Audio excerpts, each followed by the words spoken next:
Dua magkasunod na engkwentro ang naitala sa Sitio Mapatong, Barangay Malaya, Labo, Camarines Norte, kasuod Septyembre 27. Alas 9:15 ning aga kan maitala ang primerong engkwentro. Sa impormasyon, mantang nagkukondusir ning information drives ang 9th Infantry Sandigan Battalion sa mga ferang barangay sakop kan sa indang area of operations, sarong residente ang nag-impormar sa tropa, dapit sa subot presensya ning 5 armadong individual.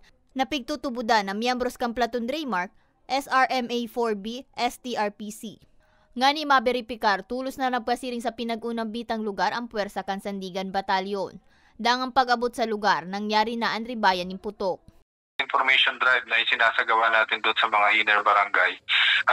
Nag-iiwan tayo ng mga contact numbers doon sa mga nag-attend na kung sakali man na may mapapadpa doon ng mga miyembro ng makakaliwang grupo o yung mga armado, ay mangyaring ipagbigay alam doon sa ating mga kasundaluhan upang maaksyonan para hindi na rin sila malagay sa peligro kasi alam mo may habang nandun yung armado doon sa malapit sa kanilang lugar ay maaaring maging sila ay madamay din doon sa kung magkakaroon man ng encounter.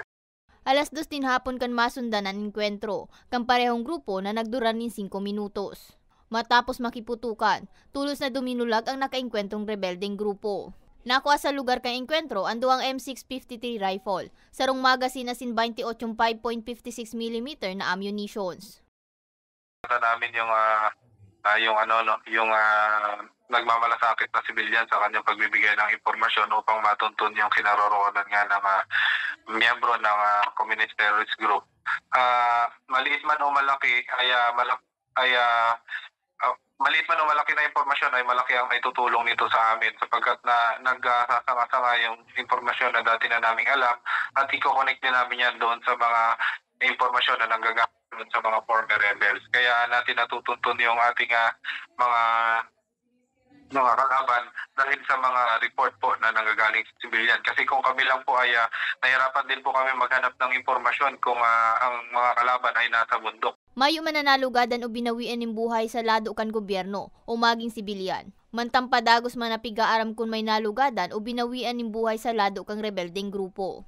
Nagresulta man ang enkwentro sa pagkakadakop kan sarong miyembro kan CTG na si Eric Andaya alias Junel. Para sa mga baretang